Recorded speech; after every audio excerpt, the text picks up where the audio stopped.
nous allons entamer le troisième chapitre, là où on va présenter différentes méthodes de synthèse des régulateurs industriels.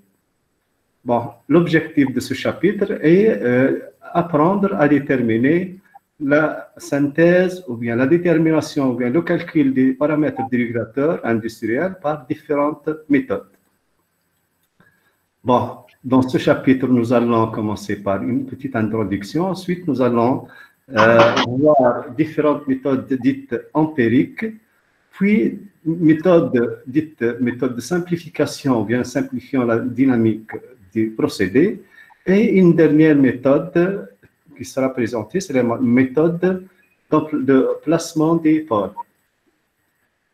Bon, comme on le savait, lorsque on représente ou bien on détermine la réponse industrielle d'un système, ou on étudie la réponse industrielle d'un système industriel, on peut se trouver face à l'une des situations suivantes. Bon, pour la première situation, bon, toutes ces trois situations sont des situations anormales. Donc, comme vous voyez, pour la première, il y a un net décalage entre la consigne qui est représentée en rouge et la sortie représentée en vert. Donc, ici, il y a une différence, il y a une erreur entre la consigne et la sortie. On dit que le système est non précis. Donc, ici, on doit agir de façon à améliorer la précision du système. Dans le deuxième, on remarque qu'il atteint sa phase finale après un temps important. C'est-à-dire, elle fait un long temps pour atteindre son régime permanent. On dit qu'il s'agit d'un système lent. Là, son problème est le problème de rapidité. Donc, on doit agir de façon à améliorer sa rapidité. Le troisième système, comme vous le remarquez, commence à osciller, mais l'amplitude des oscillations commence de plus en plus à augmenter jusqu'à diverger. Donc, nous sommes face à un système instable. Là, il faut agir sur les paramètres du système de façon à le rendre stable. Donc, toutes ces anomalies doivent être décrites dans un cahier des charges, là où on exige ou bien on décrit nos exigences, soit à partir d'une forme de signal de la réponse souhaitée, ou bien ou bien en décrivant les marges de stabilité souhaitées. Bon, cela nécessite une correction et un réglage du correcteur. Cette phase consiste à choisir tout d'abord la structure du régulateur, qui peut être un régulateur PI, PI ou PID. Bon, là, je n'ai pas indiqué le PD puisque il s'agit d'un régulateur qui amplifie les signaux non désirés, c'est-à-dire les bruits. Donc, on s'intéresse uniquement aux régulateurs proportionnels, proportionnel intégral et proportionnel intégral dérivé. La structure peut être série, parallèle ou mixte. Après la détermination ou bien le choix de la structure du régulateur, on détermine ou bien on calcule ces paramètres qui sont les paramètres proportionnel, intégral et dérivé. Là, plusieurs méthodes peuvent être utilisées. Donc, plusieurs méthodes peuvent être utilisées. Bon, soit en régulation ou en asservissement. Je vous rappelle, juste en régulation, il s'agit d'une consigne fixe, alors que pour l'asservissement, il s'agit d'une consigne variable. Bon, on décrit les exigences du cahier des charges dans le domaine temporel ou dans le domaine fréquentiel. Dans le domaine temporel, c'est-à-dire on doit préciser la précision, le temps de réponse ou autre. Dans le domaine fréquentiel, on précise surtout les marges de robustesse du système, c'est-à-dire marge de gain, marge de phase, et ainsi de suite. En particulier, la marge de phase.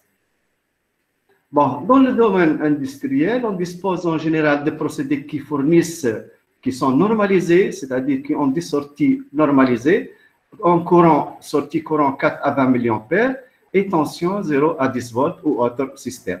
Dans ce cas, le réglage des paramètres du régulateur s'effectue juste sur site. Et on n'a pas là, nos possibilités de varier la structure du régulateur sont limitées. Donc, juste on effectue le réglage de ces paramètres. Commençons maintenant les différentes méthodes de synthèse des régulateurs. Nous commençons par les méthodes empiriques. Ces méthodes sont simples et ne nécessitent pas une connaissance parfaite du procédé. Donc, les paramètres sont calculés à partir des essais expérimentaux. On relève en particulier la réponse indiciaire. La réponse indiciaire, par exemple, bien sûr, ce n'est pas la seule possibilité. Bon, ces méthodes sont largement utilisées. Elles sont suffisantes en général, mais ne me permettent pas un réglage fin. Si nous avons besoin de précision, on doit faire appel à d'autres méthodes. Première méthode méthode empirique, les méthodes de Ziegler-Nichols. Bon, on effectue le calcul sans détermination des paramètres du procédé. Ça nécessite l'observation de la réponse du procédé et la connaissance de la structure du régulateur. Là, vous remarquez, régulateur proportionnel intégral ou bien régulateur proportionnel intégral dérivé. Avec la structure, on doit disposer de la réponse du système, la réponse indiciaire du système.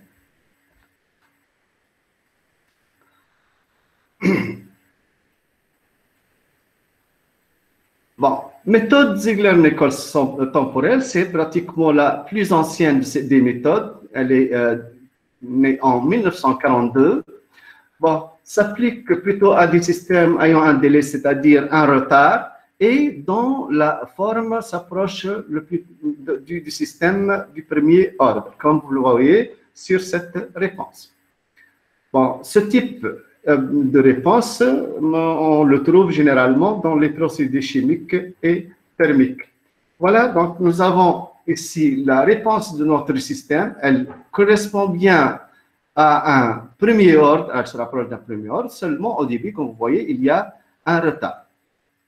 Bon, cette forme peut être approximée par la fonction de transfert GDP égale K exponentiellement tau P sur 1 plus tau P.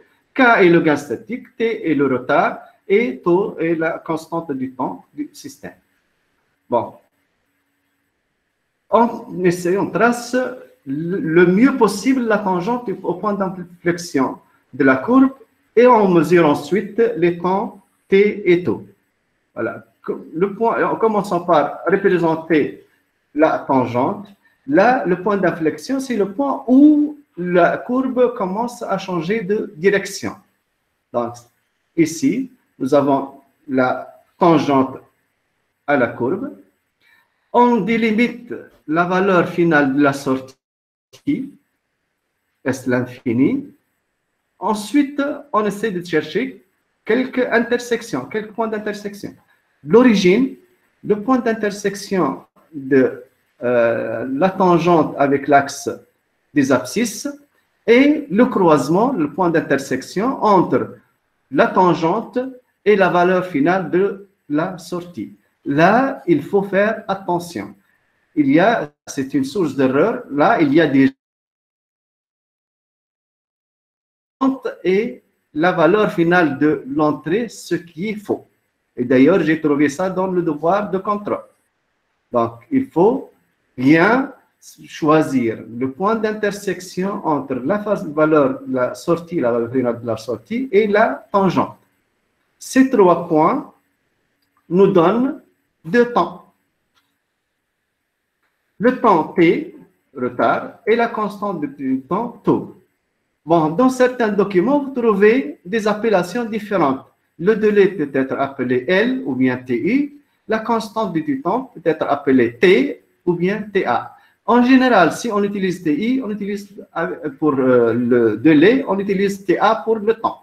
Si on utilise T pour le délai, on utilise taux pour la constante du temps. Et si on utilise L pour le délai, on utilise T pour la constante du temps. Bon, ayant déterminé ces deux valeurs, Ziegler-Nichols nous ont proposé ce tableau qui nous permet de déterminer, de calculer directement en fonction de notre structure déterminée le paramètre du régulateur désiré. Bon, pour le régulateur proportionnel Kp, nous avons donné par la formule taux sur Kt. Pi, nous avons l'expression de Kp, l'expression de TI, pardon. Et PID, nous avons trois expressions de P, TI et TD. Bon, ce réglage permet d'obtenir une réponse en fréquence satisfaisante caractérisée par un rapport entre deux dépassements positifs successifs de 0,25. Que signifie ça? Voilà, nous avons ici la réponse. Donc, d'une perturbation. Bon, remarquez bien que le premier dépassement a pour amplitude A. Le second dépassement a pour amplitude 0,25A. Si on fait le rapport entre les deux, on trouve un K. Donc, l'amplitude baisse de 0,25. La même chose pour le cas d'un changement de cosinus, c'est-à-dire pour le cas de l'asservissement. Ici, c'est le cas de régulation et là, le cas d'asservissement. Activité.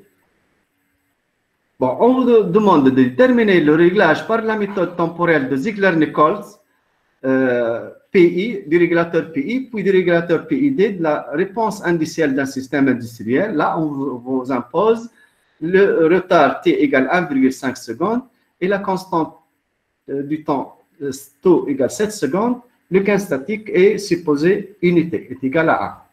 Voilà, je donne quelques instants pour réfléchir